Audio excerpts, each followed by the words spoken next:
அபார கருணா சிந்தும் ஞானதம் சாந்த ரூபிணம் ஸ்ரீ சந்திரசேகர குரும் பிரணமாமி முதான்வகம். தேவே தேஹேச்ச தேசேச்ச பக்தியாரோக்கிய சுகப்பிரதம் புத பாமர சேவியந்தம் ஸ்ரீ ஜெயேந்திரம் நமாம்யஹம். சதாசிவ சமாரம்பாம் சங்கராச்சாரிய மத்தியமாம் அஸ்மதாச்சாரிய பர்யந்தாம் வந்தே குரு பரம்பராம்.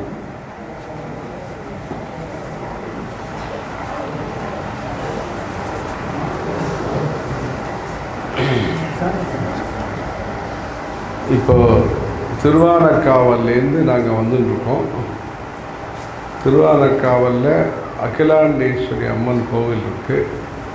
இந்த அம்மன் கோவிலில் தாடங்க பிரதிஷ்டை அப்படின்னு நடந்தது.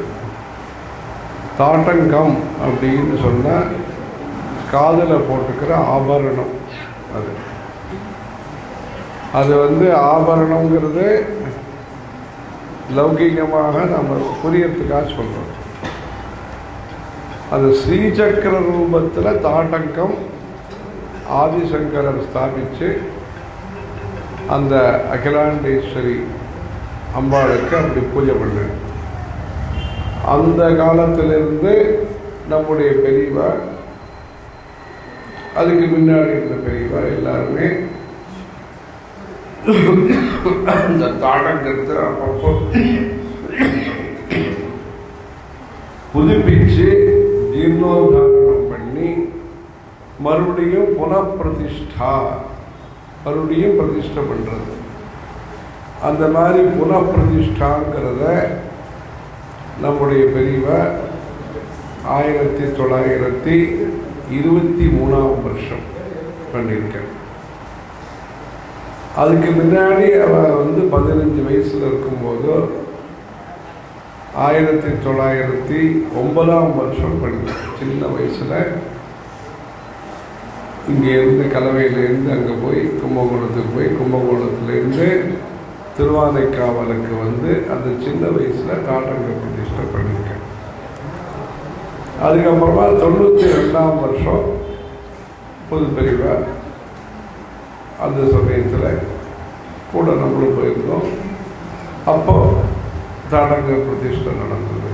அதுக்கப்புறமா 2025 வருஷம் அந்த ஸ்ரீசக்கர ரூபமாக இருக்கக்கூடிய தாட்டங்கத்துக்கு யாகசாலை பூஜையெல்லாம் நடத்தி இப்போ மறுபடியும் அந்த புனப்பிரதிஷ்டை நடந்து லட்சார்ச்சனைகள் நடந்துட்டுருக்கு. லட்சார்ச்சனைன்னு இங்கே வந்திருக்கார் ஒருத்தர் நெல்லூர் ஜெயராமன். அப்படி வாங்குவோம். ஆமாம், இவர் முதல்ல ஆடிட்டர் ஜெயராமன் பேர். இவர் ஆரம்பித்தார் லட்சார்ச்சனை.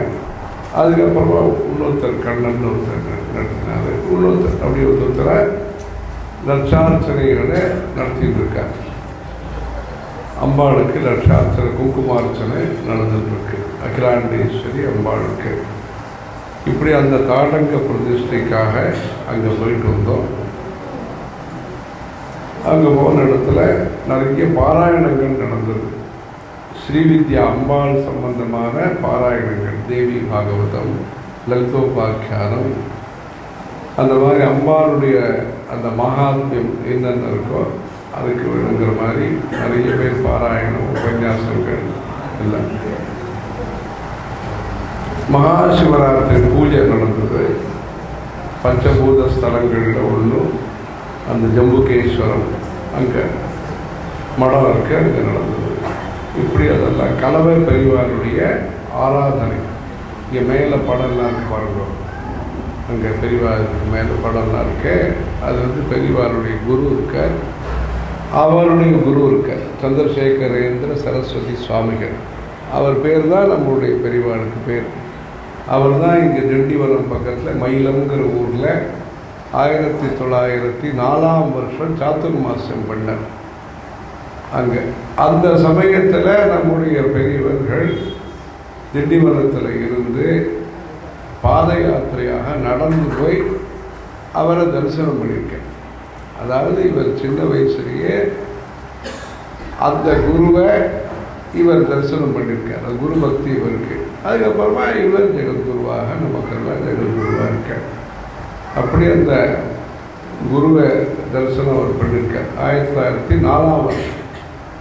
அந்த 4ஆம் வருஷம் அவர் தரிசனம் பண்ணும்போதே அவருடைய மனசில் இவர் வந்துட்டார்.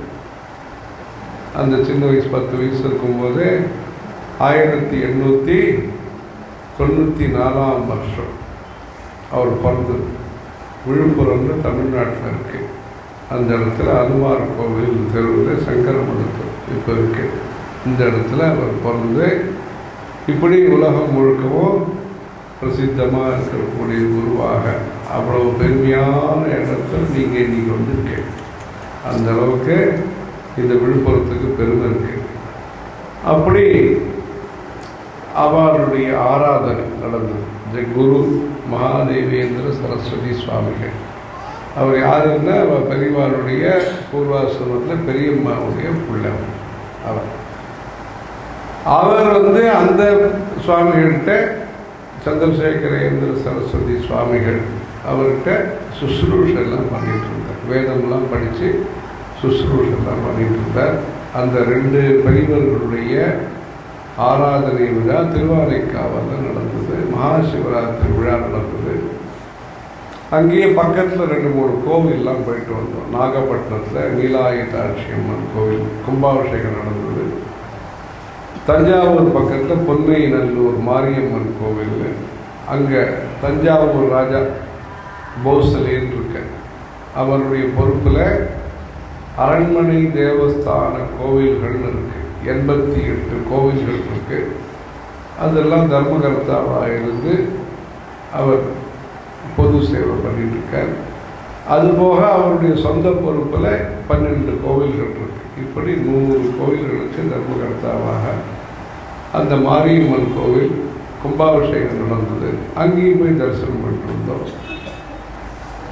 அதுக்கப்புறம் திருவையாறுன்னு தியாகராஜ சுவாமிகள் பாட்டெல்லாம் பாடுறாங்க சங்கீதம்.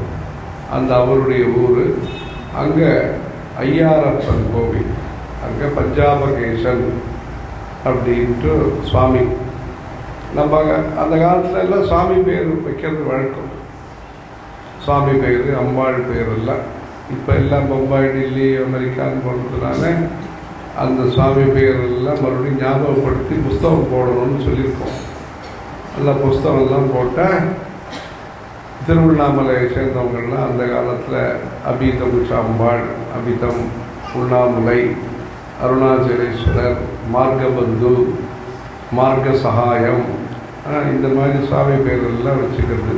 பஞ்சாபகேசன், மங்களாம்பிகை, இந்த மாதிரி என்னென்ன வருதோ சஹஸ்ரநாமம், நிறைய பேர் இது மாதிரி சுவாமி சம்பந்தமாக பேர் வச்சுக்கிறது. அம்பாள் சம்பந்தமான பேர் வச்சுக்கிறது. அதெல்லாம் ஒரு புஸ்தகம் போடுங்க. யாரோ வடகத்திக்கார புஸ்தகம் போட்டிருக்காங்க. அந்த புஸ்தகம்லாம் பார்த்து நம்ம புது புது பேரை வைக்கிறாங்க. அது சமயத்தில் நம்ம அது எந்த பாஷைன்னு நம்ம பார்த்து தெரிஞ்சுக்க முடியாது இருக்குது.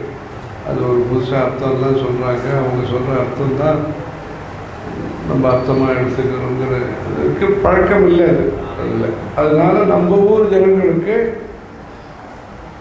அந்த நிறைய சுவாமி கோவில்களுடைய பேரெல்லாம் வச்சு நாமகரணம்னு புஸ்தகம் எழுத சொல்லியிருக்கோம். அது எழுதினா குழந்தைகள்லாம் பெயர் வைக்கிறதுக்கு சௌரியமாக இருக்கும்.